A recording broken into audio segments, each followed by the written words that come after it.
Hello, everyone, and welcome back to the LFC Transfer Room for another episode of Expert Analysis, the show where we bring on YouTube and football's top content creators and get their thoughts on Liverpool, football, and everything in between. And today we are joined by the king of the tune. It's the man who loves Newcastle as well as people wrestle. It is Ross Twedell from Cultaholic.com. Ross, how are you doing? Absolutely fantastic. What a lovely introduction. Although you could get me sued if you keep that up. You know why. You know why. We know why. We're not going to delve too much into it. I don't want to get anyone in trouble. So, I mean, thank you so much for coming on, though. Catchphrase King, Ross Twedell. That's a bit better. Thank you. There we go. Make sure no one's getting sued around here. But, of course, if you haven't already, if you are a big wrestling fan like I am myself, make sure you go check out Cultaholic.com. Go check out their YouTube channel. They're really, really doing fantastic. Almost at 900,000 subscribers. So please make sure you go over and subscribe and check it out. It's really enjoyable, engaging content. You won't be disappointed. But taken away from that, coming away from the wrestling aspect for now, Ross is a massive Newcastle fan. He's been on a lot of things recently that I've been seeing. And you seem like quite a passionate person about it. I mean, where did the love for the club come from when you were younger? Just the fact I'm in the local area, and you don't really have a choice when you're from this area to have some sort of football sort of bleed into your life in some form or fashion. I just remember being sent to a football thing by my mum at a very early age. I had no interest in football at the time, and I just started toe poking at football, and it just sort of spiraled from there. Got taken to my first game in like the year 2000. Went to St James's Park and just fell in love with the place. And then, just all spiraled from there. So Bobby Robson was my first Newcastle manager I remember managing. So you can't help but be captivated by someone like that, managing your local team. So, it's part of I'm sure it's the same in Liverpool. If you're from that area, you either blue or red, and then you just go from there, don't you? Don't really get much of a choice around here. It's just sort of, here you go. Don't go to the other colour and you'll be fine. I mean, is there anyone near you that is a Sunderland fan? Or is that blasphemy near where you are? I'm from a very interesting place in terms of that split. I'm from a place called Morpeth, which is about 15 miles north of Newcastle. You'd think it all would be Newcastle fans, but there is a large contingent. I went to school in my friendship group. There's about 4 Sunderland fans. So I don't know how it worked. Their parents were Sunderland fans and ended up living in Morpeth, as I say, which is 15 miles above Newcastle. It was a very interesting sort of dynamic growing up with those our souls on Derby Day, basically. So, yes, it's a weird thing because you'd think anything north of Newcastle would be Newcastle, anything south of Newcastle would be a little bit Newcastle, but more Sunderland. But it is a weird split no matter where you go around the northeast. Yeah, I mean, it's fascinating to me, the Newcastle. Whenever you hear people speak about it, like Alan Shearer, for example, it sounds so mystical. It sounds like football is just absolutely worshipped there. I mean, what is it about Newcastle in particular? It doesn't have to just be the football club, but what is it that makes the fans there so passionate about the sport itself compared to other places, maybe? I think it's a relatively small city, and there's not many. You think of musical acts, for example, that come from Liverpool, and there's a lot more of them than came from Newcastle, for example. But you think about the players who came from the northeast of England. There's a large portion of them who went on to play for England. You go back to Chris Waddle and Paul Gascoigne and that sort of people, even decades and generations before that. I just think football is the main thing the city has. It's like there are obviously musical acts and other people who have come from the area who have gone on to do good things in different areas and whatnot. But I just think the way the city's set up as well, you always hear about, the cathedral on the hill, a phrase that sort of, makes me cringe a little bit. But I see why people say it, because when you do come up the A1 from the south and drive over the Red Hoof Bridge into Newcastle, you do just see St James's Park on its own little hill, and you can't see anything else but the stadium when you do drive in there. It dominates the skyline. So I do just think it is, because it's a relatively small area who's had a relatively successful football team in the grand scheme of things over the years. I know we haven't won anything, but we've been in the Premier League for a while. Well, I mean, you say you've not won anything, but you've had some of the best campaigns in history, like the 93-94 season, in my opinion, is the best promotion campaign from any side ever. Obviously, Andy Cole scoring 34 league goals. 95-97, you finished second twice. 2011-12, you came fifth. And of course, there was last season. So, is there a standout memory for you as a fan from when you've been watching it from the 90s to now, where you think that's a Newcastle performance right there? That is the club in a performance. I mean, if you want to take a game from this season, I'd probably say that West Ham game at home. That just sums up Newcastle United. I remember that was me taking my girlfriend to her first Newcastle game at St James's Park, mainly because I could get a ticket because the membership system here is a mess, but that's a different point for a different day. And we went 3-1 down at West Ham, who we should be expecting to beat at home at that particular time. And then somehow we're just... I'm not even sure how it happened. We didn't really play that well on the day, but we got a 4-3 victory with Harvey Barnes twatting that one in from 25 yards to make it 4-3. So it's just the up and down nature of Newcastle. It's never just like, a steady sort of trajectory. It's either up and up or it's down and down. It's just, that's the way it goes up here. And I guess that's how it goes when you are a one-city team as well, and when everything is just sort of geared towards the football team. When it's going well, it is really going well, but when it's going bad, it's maybe felt a bit more than other cities because there is just, as I said earlier, just it is all geared up about the football team. You mentioned then like the down times, and as Liverpool fans, our fan base is very split on FSG. There's a lot of people who want them in, there's a lot of people who want them out. I'm personally the in camp, but there's people on this channel who are very much the out camp. Like, it could always be worse. Can you describe what the time under Mike Ashley was like as a Newcastle fan? Well, it started off pretty positively because we didn't know what his intentions really were at the time. I remember that first summer when he took over, he had Big Sam, who the previous regime, Freddie Shepherd, etc., who had brought in as manager. They had left, and then Mike Ashley took over with this brand new manager. And we spent a fair bit of money, and it looked all positive. And then the next season, obviously, Kevin Keegan came in, and then the summer after that, it all just fell apart. Kevin Keegan was apparent. Well, this is the rumor and innuendo of the situation. Apparently, James Milner was sold from under his nose, was signed Ignacio Gonzalez. Without Kevin Keegan saying, yes, I want that player. We just apparently scouted him on YouTube. Dennis Wise and his mob of arseholes apparently just brought him in, having watched him on videotapes instead of going to see the guy live. So it started off positively, then the wheels quickly fell off. And then since then, it just felt like we were just there to survive. And we were there just mainly as a billboard for Sports Direct. You saw all the advertising stuff on the stadium. You saw the stadium get renamed to an email address initially, and then it got changed to the Sports Direct Arena. Then it was sportsdirect@stjamespark.com. Then it was whatever it was. But we are just advertising Sports Direct to the whole of Europe. That European campaign that we had in 2012-13, having finished fifth the year before, it was all just gearing to Sports Direct. It was all just about surviving in the Premier League, and that was success. I mean, you hear Steve Bruce do interviews now about his time at Newcastle saying my remit was to keep the club in the Premier League, and that's what I did. Therefore, I'm a successful Newcastle manager because I did the job I was appointed to do. And that's just the sobering reality, which you don't want to hear as a football fan, that your club is there just to survive at a certain level. You want always your football club to be ambitious and try and go to that next level, but we were just never going to do that with Mike Ashley at the helm. So it was just existing for existence sake. There was no development done on the pitch. There was no development done at the stadium, at the training ground. I'm sure you've seen all those articles about, there was the summer when the players had to go into a bin for their ice baths rather than having a lovely, suite full of ice baths and showers and whatnot and whatever therapies. And so it was just a case of him taking over the club back in 2007 and then just keeping things as they were. If something needed a lick of paint, famously, as Rafa Benitez said, he would put the paint on. But there was no development, no hope. It was just a really uninspiring time to be a football fan. I mean, for everything I've heard, from Newcastle fan YouTube channels, it just sounds like it was the absolute pits to be involved with. And I mean, do you not get ice baths over at Cultaholic? Is that not something that they've given you yet?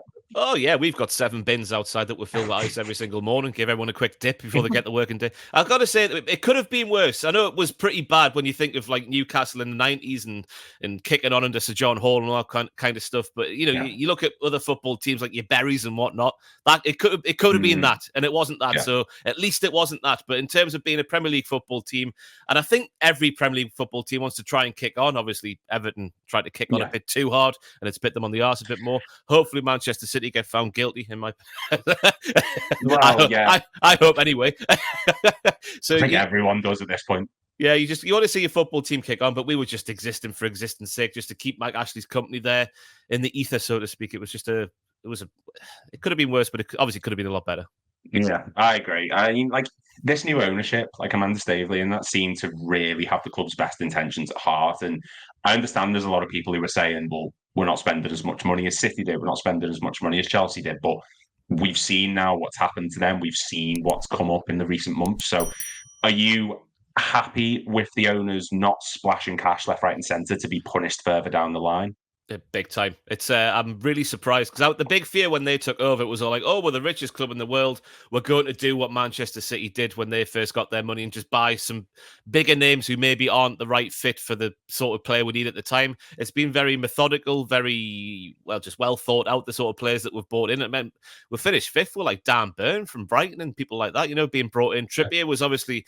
I remember at the time when we signed Trippier, people going like, why are we getting him? He wasn't very good for Spurs. He's a bit older now. Why do we need him? Without realizing he's better than what we had. He's better than Emil Kraft. He was better than Kieran Clark, whoever the hell was there back then. So it's been very methodical, very well thought out.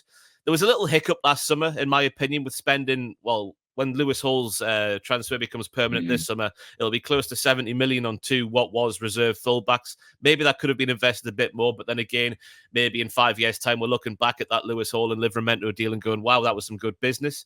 But maybe just hearing more players for the here and now. But I have been really surprised at how they've gone about it. And I've got to say as well about the ownership. I know as a football fan, it's a really difficult situation to talk about. Obviously, we know what goes on over there. Would I rather the money came from elsewhere? Of course I would do. Do I have a choice and do I support my local team that I have done for the past 25 years?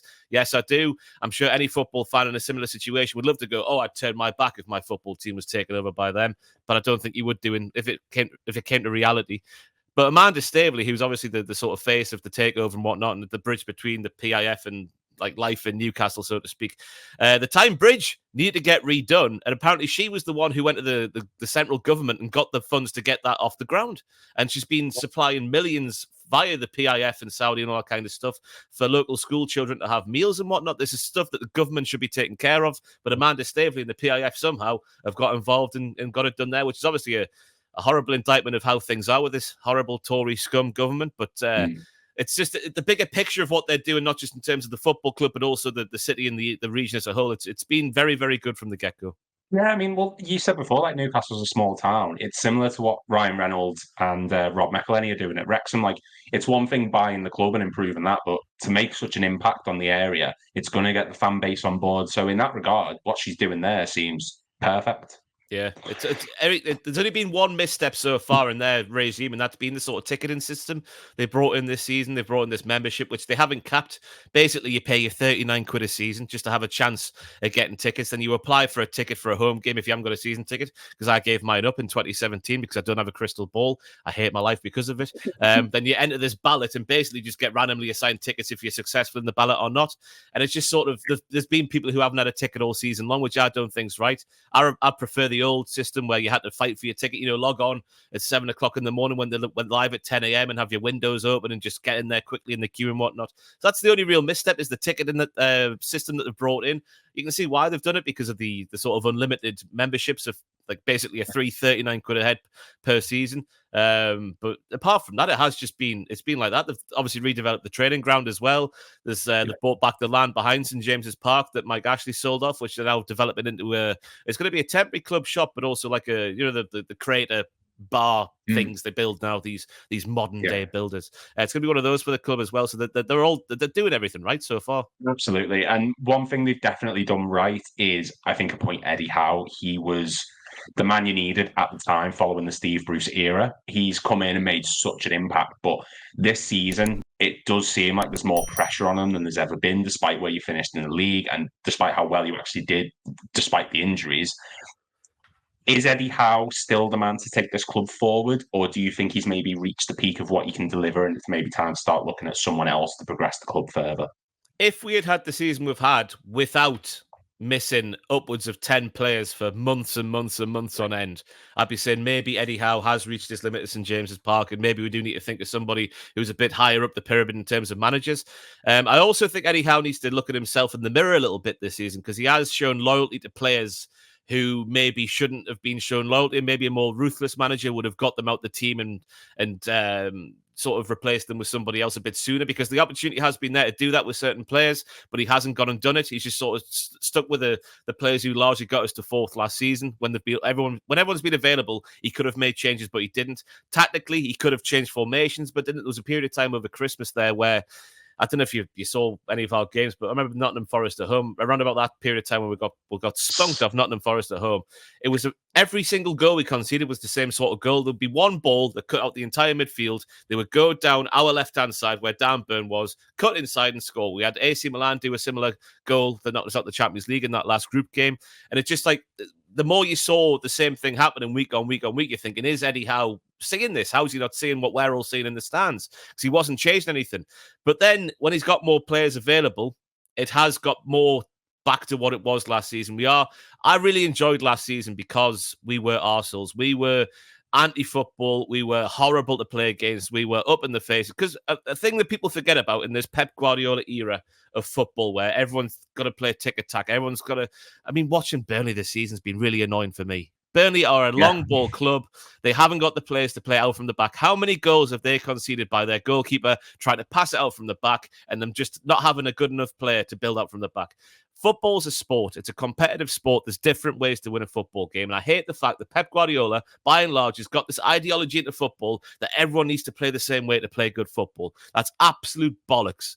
Everyone should have their own style of playing. Everyone should be there to win, and everyone should try and win in different ways. That's how football used to be. Give me Tony Pulis back in the Premier League. That's a different point. But we got more back towards what we were last season, which was a horrible team to play against, and that was nice to see. But as I say, the injuries is the big asterisk. Because obviously when you go back to when he was at Bournemouth, it was always about pretty football, but his teams always conceded goals. But the season we finished fourth, that didn't happen. I think we had the joint best defensive record in the league alongside Manchester City. And we were rigid. We were horrible. And that's all because of Diego Simeone. Apparently, Eddie Howe went and watched him for a long period of time during his time off. And we were basically Atletico Madrid under Diego Simeone. And it was wonderful to see. But it went away last season. The season we've just gone, sorry. It sort of came back towards the end. But I think Eddie Howe's still the right man. Unless he's got a full squad and we're having, getting beat off Forest 3-1 at home and performances like that. He still deserves a fair crack at the old whip. I know no more hat tricks from Chris Wood would be fantastic. Don't know how that was a proper comeback to bite you in the arse kind of transfer, that one, looking back. But we won't fester on that 2-1 for you. It's a bit of a but I mean, it goes into the next thing. You mentioned the injuries there, but Tonali, for example, that wasn't an injury. That wasn't anything that could have possibly been foreseen. But is there an argument to say that maybe Milan or maybe Newcastle knew about the Tonali breaches, in the sense of it just seemed a bit too perfect how a player who was AC Milan through and through makes this transfer and then suddenly they come to light? I mean, have you got any sort of conspiracy theories behind this?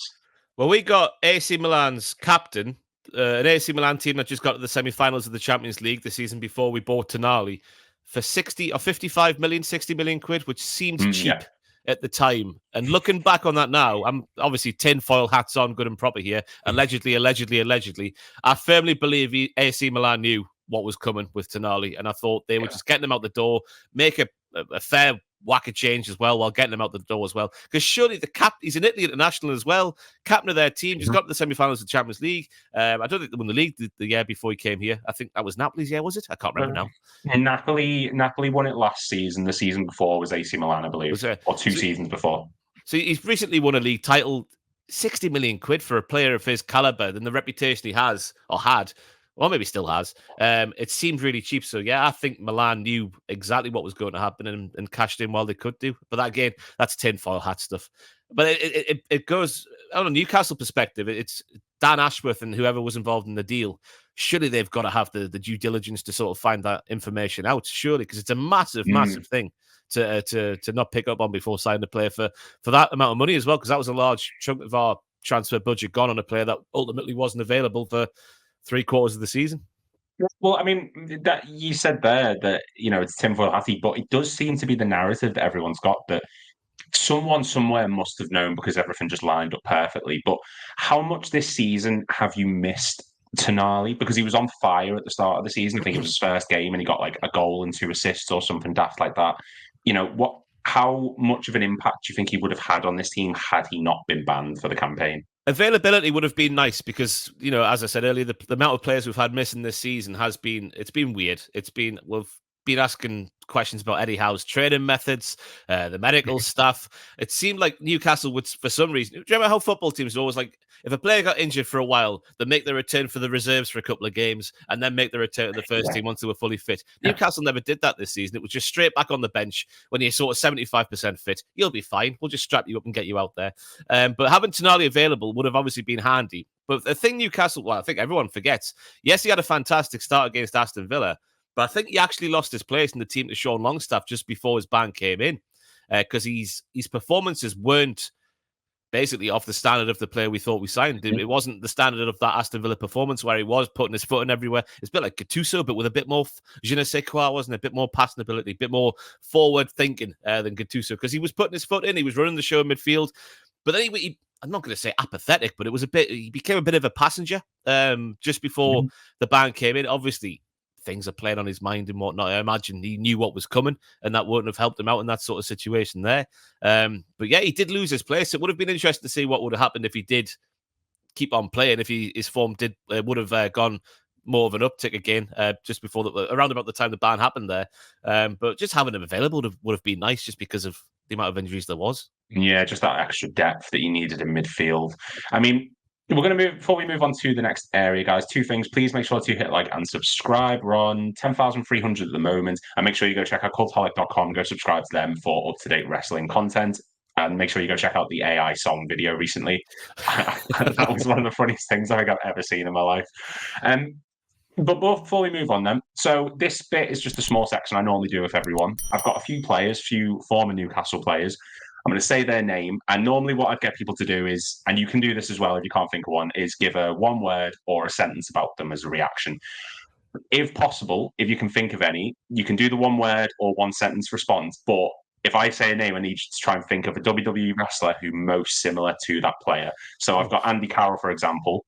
I've made the comparison to the great Carly because he was tall, lumbersome, and he had a small spell where he was on top. Obviously, Carly won the world title in 2007. Andy Carroll had that one half a season where he was top of the world. So, yeah.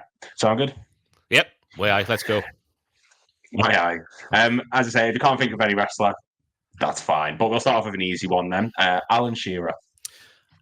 God is the word. The wrestler, I guess. Without the racism part, Hulk Hogan, I guess, because he is the greatest of all time, the biggest name, the superstar of the club, the biggest thing in the history of the club, the biggest single player, the biggest single wrestler in the history of Newcastle United. I mean, there's a reason he's got a bar named after him on the ground. So, I mean, that says all you need to know. Fabrizio Colaccini. The word would be flair. I've never seen a centre-back play like Colaccini when he was on song. He was unbelievable at just playing like a cultured centre midfielder, but also playing at centre half. As a wrestler, we're looking at someone technical. I'll go for an Eddie Guerrero. That's sort of like very flamboyant. He could be nitty-gritty when he needed to. He could lie, cheat, and steal when he had to. He had everything Colaccini when he was on song, but ultimately that ended about 3 years before he left Newcastle, which was a shame. So that's what I thought you were going to focus on. Every time his name comes up, people go, "Oh, he was awful," but I thought he was all right for a few seasons. Oh no! If you go back and watch when we got promoted in 2010, from about 2010 until 2012 when we qualified for Europe, him and Jose. Well, obviously that's why you signed Jose Enrique. When we got promoted, him and Jose Enrique were unbelievable for Newcastle. Well, I mean, Jose Enrique is one actually on this list, so I'll do him next. Jose Enrique. The word's bull, because for some reason he was known as the Bull when he played for Newcastle. I don't know if that nickname transferred over at Liverpool, did it? I've never, ever heard anyone on our fan base call him the Bull. I won't lie. I think it's a name he picked. I think we signed him from Valencia, not Valencia, Villarreal. And I think that's a name he picked up at Villarreal. And in terms of a Bull, Bull Dempsey is the name that's come to mind there. Do you remember him from NXT back in the day? Bull Fit? Yeah. He was a big chunky boy. I guess Enrique was a big chunky boy as well. So we'll go for that one. Love Jose Enrique. Next one is Shola Amiobi.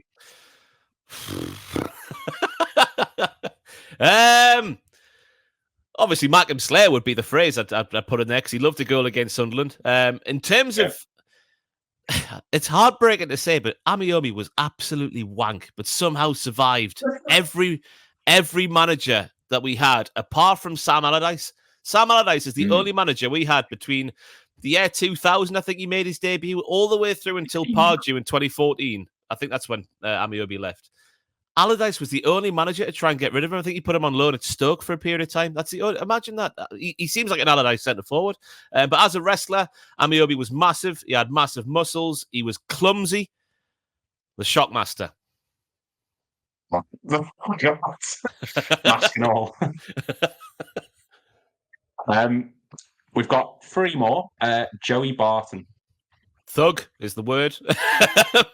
I don't like Joe. I hate when Joey Barton gets associated with Newcastle. I hate it because he was only good for half a season. That second half of the season where we're under Pardew, where we're drawn 4-4 at Arsenal, that period of time, very, very good there. But the rest of his Newcastle tenure, yes, he stayed when we got relegated and he was good in the Championship, but that's, an alleged Premier League player being good in the Championship. He was only good for that half season and he's dined off that for the rest of his bastard career. But as a wrestler, you're looking at someone who's gotten to bother multiple times off the pitch.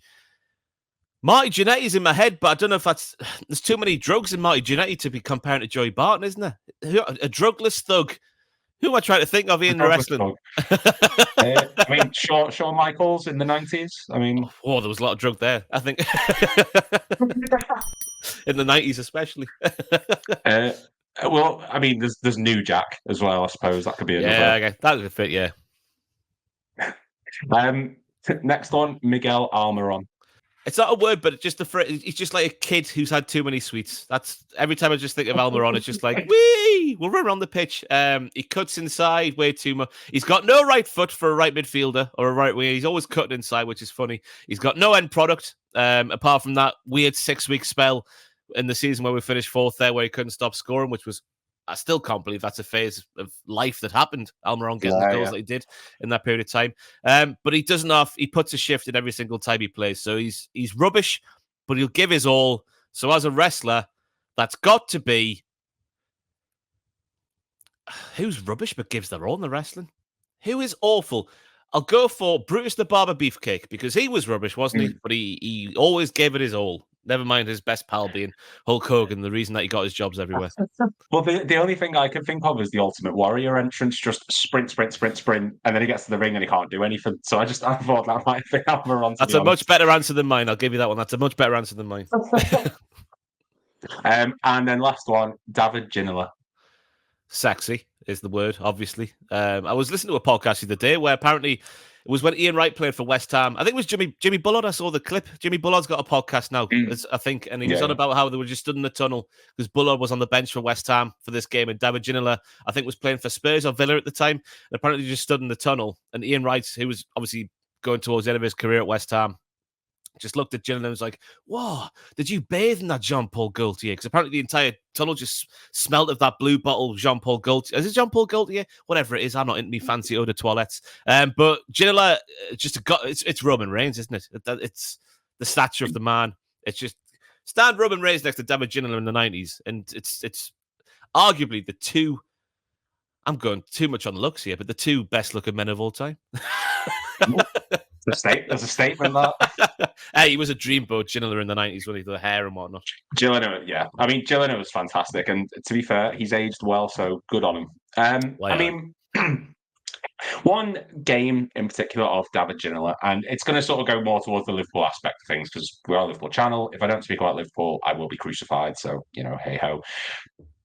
One game in particular of his that stands out is the famous 4-3, the Collymore closing in game. And Ginola in that game looked fantastic. With that in mind, what would you say is the greater comeback from a Liverpool perspective? Is it the 4-3 that day, or is it possibly the 2-1 this season with the Nunez goals? It's got to be the 4-3.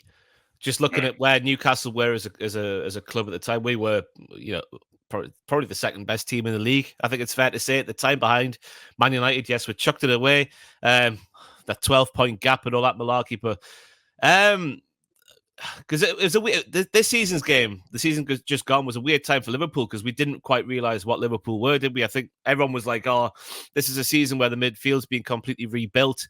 They won't get towards the top. They might get back in the Champions League again, but it's a season of rebuilding before maybe kicking on in the season to come from this summer." But how the midfield was rebuilt was a shock, and to see Liverpool come as relatively close as they did to getting close to Manchester City was, I think, a little bit. Was it a surprise for Liverpool fans? It was a surprise to outsiders, I think. Absolutely, yeah. So I think the overriding feeling going into the season was top four is probably the aim. We knew there were players leaving. We knew we were probably going to lose Milner. We knew we were losing Firmino, but we didn't expect Henderson, Fabinho. We didn't expect all these extra players to go. So when we were in a panic and we ended up signing, no disrespect to Endo at the time, and there just didn't seem to be a plan in place. I think top four was probably the aim, but to get where we were, to be competing for a title was unbelievable. And you mentioned there the midfield. Dominic Szoboszlai was a player that you actually, or Newcastle actually wanted at one point. It was rumoured. I mean, are you disappointed that you didn't get him? Or given the performances in the latter half of the season, is there a sort of, it's not the end of the world? That's the thing I wanted to ask, is because at the start of the season, he was making all kinds of headlines for pigging balls everywhere, getting these long-range goals. What happened? Did he just drop a form? Um, I think he got played too much. So he's come from an RB Leipzig team where you don't have to work as much. Obviously, there's energy and they run and stuff, but he's come to a Liverpool team where he's expected to be box to box. He's expected to get in the opposition's box. He's expected to come back and defend. And I think he just burnt out. There was a cup game against Bournemouth, the 2-1, and I think in that match is when he first started to slow down. And then we beat West Ham in the Carabao Cup, and he just was anonymous from then. Didn't do anything. He just couldn't get up to pace. Couldn't get going, and I think he was just shattered. To be honest, he just ran himself into the ground. So. Yeah, I found it weird how you always, like, obviously when you don't follow a team, you always hear players who are doing stuff for other teams, like, Yeah. You always hear about Haaland, don't you? And De Bruyne and people like that. And Szoboszlai was one of those players for Liverpool in the first half of the season. Then he just sort of went off the radar a bit in the second half of the season. But I'm not going to turn a player like Szoboszlai down. I mean, it was around about the same price that we paid for Tonali. I think he got him for was about 60 million. Yeah, 60 million. Yeah. Yeah. So I guess it comes down to an FFP thing. Can we afford both Tonali and Szoboszlai in the same summer, as well as Livramento, as well as getting the deal in place for Hall? Yeah. Maybe that's what it came down to, because we're also linked with James Maddison, but I just think he picked Tottenham over Newcastle, was apparently the story at the time. But I do think Newcastle maybe do need that midfielder who does have a pass, who can, put that final ball in for Isak to then put the ball in the back of the net. So Szoboszlai he'd work at Newcastle. I'm not going to say he wouldn't. I mean, who's the last Newcastle player you've had midfield-wise who would be perfect to fill the role that you need for next season in terms of what you've just described then? Who's the last midfielder you had who could do that role? Cabaye. Yohan Cabaye. He was unbelievable for Newcastle for a long period of time. Him and Tiote, their midfield partnerships, probably the reason Newcastle finished fifth. When they nearly finished fourth on the final day. Finished fifth when they did. They dominated everybody. Tiote, God rest his soul, he's passed away, hasn't he? Yeah. He was unbelievable as a destroyer, but also as a guy who could put his foot on the ball and pick a forward pass, more so to Cabaye than anybody else. But Yohan Cabaye, everywhere around the pitch all the time, had that guile, had that final pass, had that eye for a goal himself when he wanted to, had that set piece on him. He's everything John Joe Shelby thinks he is. Because John Joe when John Joe's on, John Joe's up there with Cabaye, but that's like 2 or 3 times a season when Newcastle's on Sky playing Man City or someone like that. When John Joe couldn't be asked, my God, I just wanted to slap the guy. I don't understand how he could. We used to pay that guy 80 grand a week allegedly. Maybe more. I can't remember what it was. Definitely when he signed, I think it was 80 grand because we broke the wage structure. The wage structure at the time to get him in the club, and the amount of games you could just see he wasn't asked. Just his head was down, just trundling around the pitch. What are you doing, John Joe? Was he the same for Liverpool back in the day? And to be honest, that was in the Roy Hodgson, Kenny Dalglish sort of era, and I think everyone just looked crap at that point. So he was probably doing less, but because everyone else was so bad, it just didn't stand out, to be honest. But I think that's why we shipped him off to Swansea, I think it was. He was never going to go anywhere. He had attitude problems. I don't know what it was. He just couldn't get going. He never did anything remarkable for us. I think he scored 1 goal. Can't remember who it was against, but he scored Chelsea, goal wasn't it, when he pinged it? I think there was an open goal and he pinged it in. I think I remember Shelby doing that. Might have been. I can't remember off the top of my head, but it might have been Chelsea for all I know. But yeah, he was awful. He was just one of those players who, it's like the Jay Spear and Paul Konchesky, Joe Cole era of the club, which we just very much want to forget about and put on the back, pretend it never happened, the kind of thing. But I mean, like, you mentioned John Joe Shelby there, and there's been a lot of players who have played for both Newcastle and Liverpool. And there's also been a lot of controversial results over the years. I think, especially in the past 2 years, there was not the season just gone, but the one before where Carvalho gets the winner, and obviously there's a debate about the extra time that ruled on. There's the late one, the 2-1 recently. Like, what do you make of the refereeing decisions in this country? Like, what's your thoughts on like VAR, the PGMOL, like the whole system at the moment? You got to mention Mike Dean's comments from that Soccer Saturday where he's just like, "Oh, I didn't give a certain decision just to not hurt my pal." So I think that was a damning indictment of how referees are doing or refereeing the games with the interests of their pals at the forefront of their minds. I'm fully against VAR until it can be done better. I just think I can live with human error on one level, but I can't live with human error on the on-field level. Then VAR, the assistant to the assistant, the guy who's sort of delegating and doing the replays and whatnot. It's like 4 or 5 different levels of human error. That's all VAR is, and I can't live with that. I just would rather the one referee on the pitch got it wrong, and I'm fine with that. It's part of football. They always say, don't they, it evens out coming into the season. That might not be true strictly, on a 1-in, 1-out sort of basis, but I can just live with human error more than several layers of human error. What else is that? The Wenger rule, I guess we need to mention now, don't we? Because that's apparently coming in where there's going to be daylight between the sort of last defender and the striker instead of just like a body part being offside.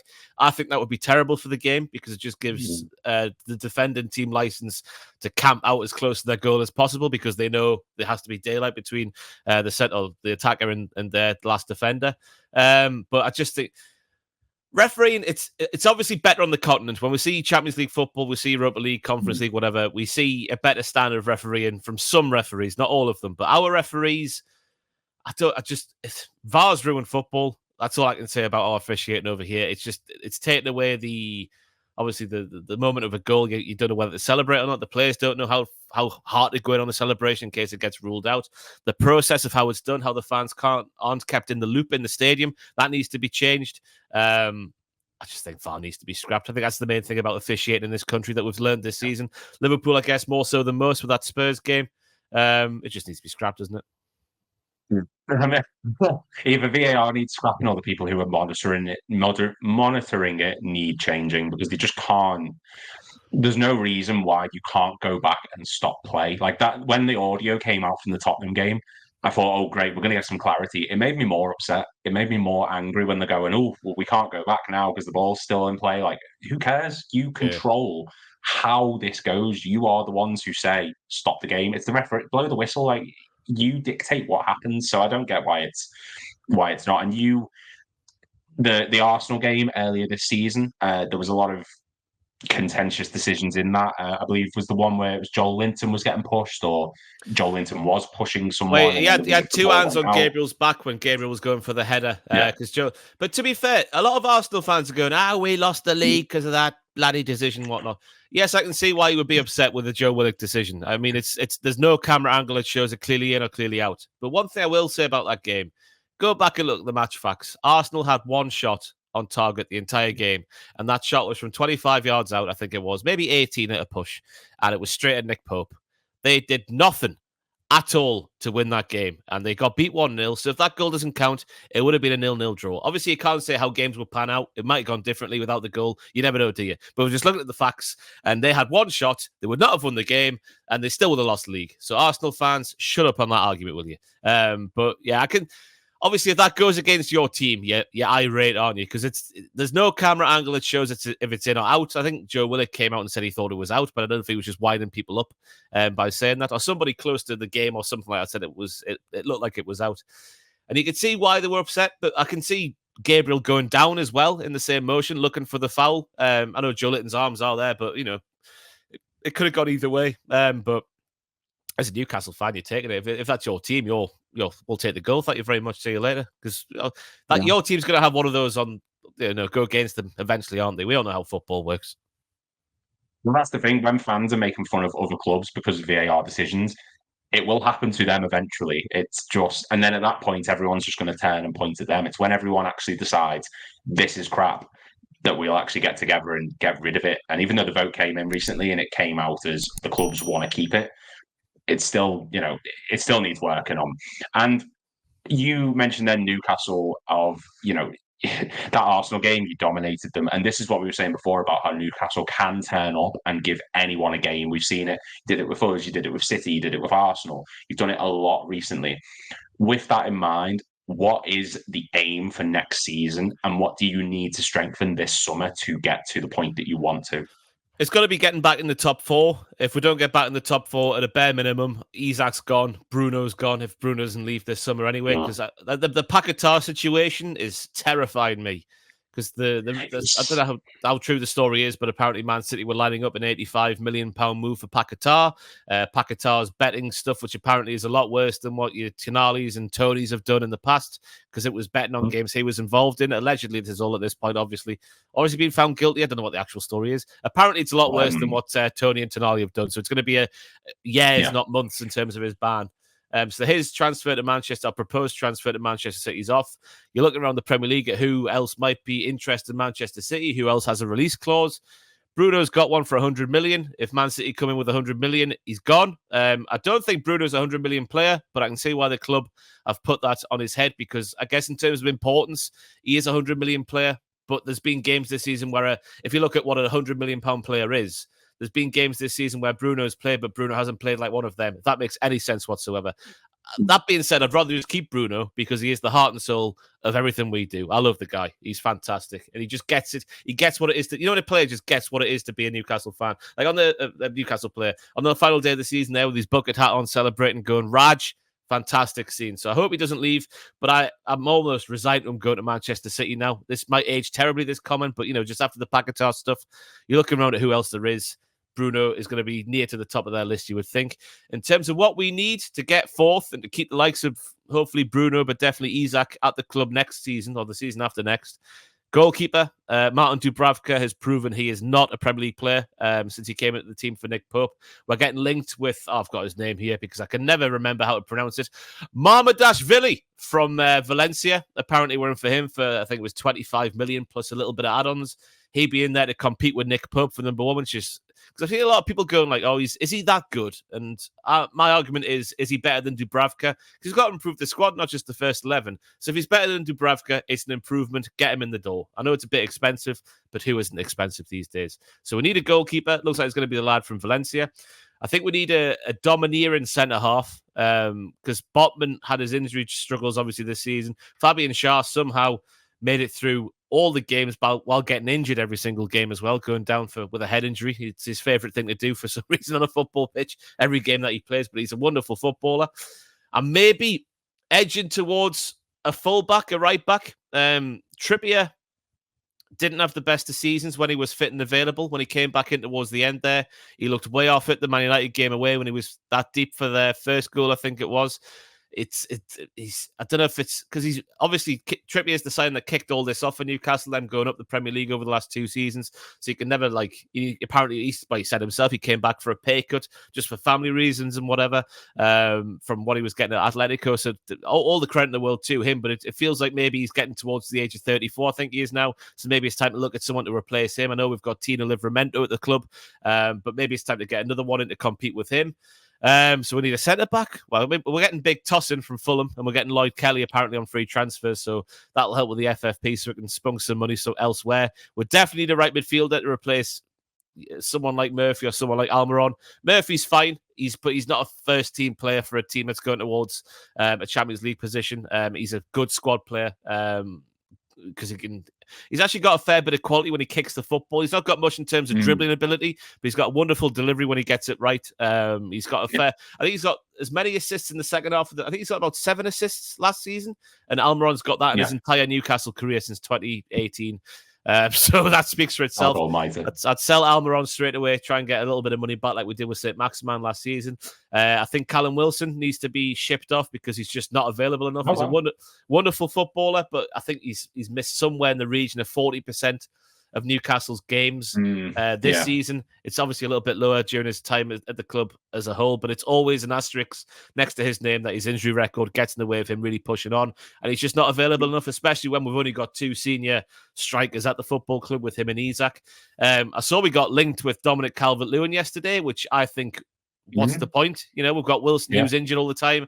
Calvert-Lewin hasn't got the best injury record, especially in more recent times. So what's the point in doing that deal? So definitely at least one centre forward, maybe one up and coming centre forward and one ready-made centre forward to compete with Isak. And then maybe, as I said earlier, maybe a midfielder with a little bit more guile, but then we don't know what Tonali's going to be like when he comes back in. So I guess that's going to be like the old, he's like a new signing. So maybe he will be the new signing for the midfield this summer. But definitely a centre-back, but I think we've got that sealed up with Lloyd Kelly and Big Tossin from Fulham. Maybe a right-back, definitely a goalkeeper, definitely a right midfielder, definitely a centre-forward. So it's going to be a busy summer. Yeah, I was going to say, God, that's like a full rebuild. Yeah. It's the thing, because I think that there might be a downfall of Eddie Howe's is being too loyal to players who are nice lads. Like we've got like Matt Ritchie and Paul Dummett. I know we need to have them for this season for the homegrown rule in the Champions League and whatnot, and have players like that who have been in the country for as long as they have. Dummett, who's come through the youth system over 10 years ago now. That's important, but ultimately, they're not good enough. They're just. I mean, both Matt Ritchie probably was a Premier League player when he was at his pomp, but he's getting on now. Dummett was never a Premier League player, in my opinion. Very limited. Good defender, but he couldn't do anything else. He could do a tackle and whatnot, but nothing else. So I think likely those sort of players is what is maybe holding Eddie Howe back. So he needs to be more ruthless, Eddie. I know you're watching. Christ Almighty. Yeah, make sure you're watching, Eddie. Come on now. Watch the LFC transfer room for the L. And you've still got like players like Emil Kraft in there as well. And like there's a lot of just championship level play. Like Longstaff. I mean, is he one who's long for the club?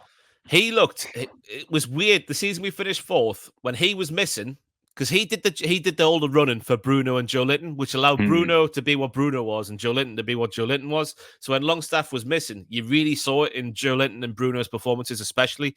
But this season, Eddie Howe has played Longstaff, even though he's been injured. He's been having pain-killing injections before most of his games. And I'm not being funny, you can tell. He's been a passenger the entirety of the second half of the season. He's been absolutely woeful. He can't put a tackle in. Someone made a point on Twitter that I saw, and I've not been able to see Longstaff the same since. They called him a fake trier. And you can see what they mean when they say that, because he just sort of gets near a tackle and like really puts a foot in, but you can see he's never going to get there because he's not going that extra yard. And again, that might be down to his injury that Eddie Howe's played him through. But he has been a passenger. And I know we need the homegrown rule for European football and whatnot, but if we could get 15 million for him, get him gone to Saudi, whatever. I don't care. He's not good enough, unfortunately, Longstaff. As I say, that season when we finished 4th, he was great because he was the one who allowed Bruno and Joe Linton to be what they were. But that player's long gone, and he's been long gone for a while now. I mean, it's like you said, it's the homegrown loyalty thing. We've had it before with a lot of players. I think John Flanagan was one in particular. He stuck around a bit too long because of injuries and the homegrown and stuff like that. But just do what City are doing, just sign Scott Carson. You know, that fills the quota. That seems to do it for them. That's what we need to do. Sorry, I was going to say, Man City, when they somehow got this talent scout that finds these youth players all around Europe, and then they got them all in their academy. They've got their academy used to be about 100 players deep. Then they sell these academy players that you've never heard of for money, and then that's how they get around FFP stuff, apparently, allegedly. That's what every football team needs, this scout that finds all the children around Europe. It could have been phrased a bit better. You know what I mean? I know what you mean. I just like to, But I mean, like, do you think the 115 Man City charges will stick? Nah. They're too big and important to the Premier League, aren't they, for anything like that to come through? Because if you look at when I think Richard Keys went through all he did a big breakdown of 150 of the 115 charges, didn't he? And a lot of them relate to I think the first 2 years of Pep's reign, but a lot of them are about before Pep arrived. So if they've broken them, it is the foundation of everything we're seeing today that's being built on. So they should be found guilty. And if I mean, we've seen with Everton. Why are Everton being charged twice before Manchester City's been charged once? When Everton, in comparison to Man City's alleged wrongdoings, they don't even compare. I mean, Everton did something minor. Manchester City have allegedly done something major, and a lot more of those major things. Yeah, Everton have been charged twice just because they're lower down the table. That's the way it looks like. Just because Manchester City are the best team in the Premier League, maybe just in terms of brand exposure, the players they've got, the manager they've got, they're too important to the cofters of the Premier League. It's a load of bollocks, isn't it? Everyone needs to be treated the same. It's not going to happen under this regime. I can see why we need an independent regulator to sort of just treat everyone the same. That won't happen, I don't think. I just think it is. I don't want to use the word corrupt, but it does feel like Manchester City are getting preferential treatment compared to your likes of Everton and your likes of, who else got charged? Not Leicester. Forest, yeah. Yeah. It's a shame, but I think that's just the way it is. Just the bigger and fancier you are, the more lean your treatment will be. Or lenient, sorry, not lean. Lenient. Lean. Nice and lean. Like a steak. But I mean, like, yeah, you touched on them, and I've got two more questions, and I'll get to them now for you. But like you mentioned then that they probably won't get punished, and all that's going to happen is if they get given a fine, that is counterintuitive to what the whole charge is, because they're using the money that they've illegally gained to pay a fine, which they've been given for breaking the rule. Like, it doesn't make sense in that regard. Yeah. So if it's not some sort of severe punishment, don't bother. What's the point? As I say, I've got two questions. One is sort of career-based, because you have been on YouTube now for about 10 years, roundabout, or thereabouts 10 years. Early 2016 is when it became a YouTube thingy, but I've been writing about the wrestling for 10 years now, yeah.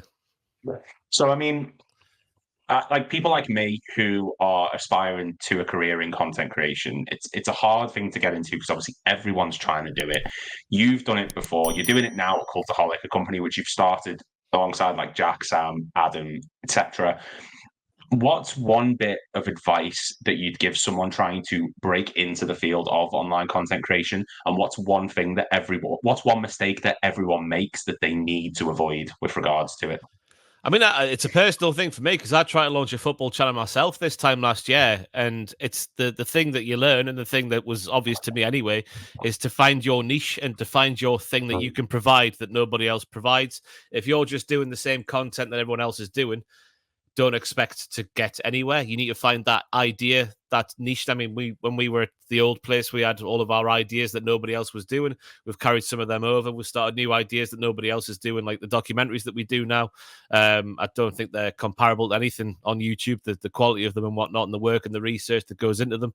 It's all about finding your niche. It's all about finding that one idea that you can do that nobody else is doing. That's the biggest thing for me. Mm. And what's one mistake that everyone makes with regards to content creation? Is it that they just try and impersonate other people's work? I think it is falling into that algorithmic sort of thinking in terms of YouTube. You see more successful, the most successful YouTubers doing a thing in a certain way, and you think if you do that, you'll eventually reach what they do. If you're putting out a constant stream of content, if you're doing stuff every week and this, that, and the other. So that is the biggest thing for me. Just looking back on my time doing YouTube, it is finding that idea that nobody else does, and then making sure you're the one to nail down that idea and make sure that when people want to see content about that thing, they keep coming back to you, because that's the biggest thing about YouTube now is people coming back to your channel, people watching multiple videos on your channel. That's how you grow as a channel. So obviously when I started Hold and Give, it was just a spare time thing. So I didn't really have the time on top of a full-time job to really put into doing the content I wanted to do. So it was just trying to rehash different ideas that you have seen on YouTube before. And ultimately it didn't take off like I wanted it to and like I expected it to, which was probably a bit arrogant on my part, thinking it would. Oh, it's just me doing football talk now, it'll be fine. Now you need to think of your own stuff. You need to come up with a unique idea that nobody else is doing. That's just how it works. And one final question. I want you to describe for me, well, it's not even a question as such, but can you describe for me your perfect trip to St. James's Park? I want to know what you're doing before the match, who you're playing, what the score is, who scores, what kit you're wearing, like in as much detail as you can, your perfect dream St. James's Park trip. For a 3 p.m. kickoff, this will be then. So we wake up at 7:30 a.m. in the morning. We then have a shower. Is this how deep you want to go? We then walk into the centre of town to the Granger Market. We go to Pumphrey's Coffee in the Granger Market for a lovely mocha. That's how I like to start my day. We then move on to any of the myriad of eateries inside the Granger Market for a lovely hearty meal before heading around the town to several different pubs, having beers here, there, and everywhere. Always the last stop before a trip to St James's Park for me is the Mayfair, which is a bit more of a clubby pub, if that makes any sort of sense. It's not quite a club, not quite a pub. It's that sort of middle ground. It's big. It's got loud music. It's always got the 12:30 kickoff on. You go there, you have a few pints of Guinness because they've got the machine that puts the little imprint in the top of the Guinness. So you get your Newcastle player on there. You have a few pints of Guinness there. Then it's the walk up to St James's Park. It's a quick bottle of squeezy Carling in the ground for £5, I think it is. You quickly squeeze that down your throat. Then you're on into the stand just about 2 minutes before kickoff. See the teams walk out, soak in the atmosphere. Yeah, in the concourse at half time, a quick squeezy fruity cider I've been impartial to this season, and you're back on the back in your seat for the second half. Then after the game, it's been lovely just to walk around Newcastle, having a few pints, having a few. Basically, it's all alcohol fueled there. But that's the perfect day at St James's. In terms of obviously the team, I really like watching Newcastle wear white socks. I don't know what it is, but we've got kits in the past, home kits, where it's been black shorts, black socks. I really enjoy black shorts, white socks. I don't know what it is. I just think it looks classier. So yeah, black and white stripes, black shorts, white socks. Gallagate end kicking towards it in the second half, obviously, because there is the famous slope at St James's Park, which you don't realise how big it is until you stood on the pitch. My God, I don't know how teams run up that thing in the second half. Yeah, kicking towards the Gallagate in the second half. A light drizzle would be the ideal condition, I think, for football at St James's Park. Yeah, because it does seem the pitch is quite heavy. I guess the slope plays a part. I don't know if this is how deep you want to go, but light drizzle so the ball zips across the surface. Anything else you want to know about the perfect day at St James's Park? Who are you playing? Who's the ideal opposition? Liverpool. That away end is ridiculously high. Like, I can't be dealing with that. Hey, it's not that. Hey, I've sat up there the season we finished fourth, when you had to log on and get your tickets. We would always get that block right next to the away fans because we knew it was always available. And if you're right at the back, it's still a good view. I think it gets a lot of bad press that away end because it is high in comparison to the rest of the stadium. But what a view! You not only get the pitch, you can see can clearly, unless you've got like really poor vision, which I understand if you do, it's going to be hard. You can see who the players are. You've got a wonderful, nearly bird's eye view of the pitch, which I think gives you a completely unique aspect of watching football in the flesh. It's like you're watching a game of Football Manager way back in the day before everything became 3D. And then you've got a view of the city as well, the way the stadium's done, because we can't extend the east stand because the listed buildings behind it. So there's a little stand there. You get an entire view of that city over there. It's a wonderful, wonderful away end. I hate the stick it gets. Passionate again, then that's fine. I've never heard someone so passionate about the away end. No, just because I've had a fair few seats up there. Like, it's obviously the same level as the away end, and I'm just sitting there thinking, how can you moan about? I know the walk up there's a bit much, 14 flights of stairs or whatever it is. That can get you, when you've got a beer full of belly, that can get you a bit sweaty. But apart from that, it's a wonderful place to sit and watch football, I think. I think that's what I mean. Like, watching the match would be fine. It's my lazy ass doesn't want to go up steps. That's the issue. And then I tell you, oh God, the queues for the lifts are long. I mean, I've tried to get in the queues for the lifts before just because I'm a lazy arsehole as well, but there's no chance. Absolutely no chance. Right. Well, to me, I think that's it sounds like the perfect St James's Park trip. I'm surprised you didn't say Sunderland, to be honest, with regards to the match. That was I don't care about them. We showed how crap they are in January, didn't in the FA Cup. They were like, we've got Jack Clark's going to have Kieran Trippier on toast. Oh, he was missing the entire game. They were absolutely wank, weren't they? Can't believe how bad they were. And they've only got worse since then. Oh, because I'm one of those Newcastle. I could not give a toss about Sunderland. Well, because I went to uni at Sunderland around about around about the time they went 6 in a row. Was my type. Like my first year at uni started just after the Ryan Taylor over the wall. That was our last win for ages against them. So obviously my time at uni was dominated by the 3-0 at St James's Park, 3-0 at the Stadium of Light.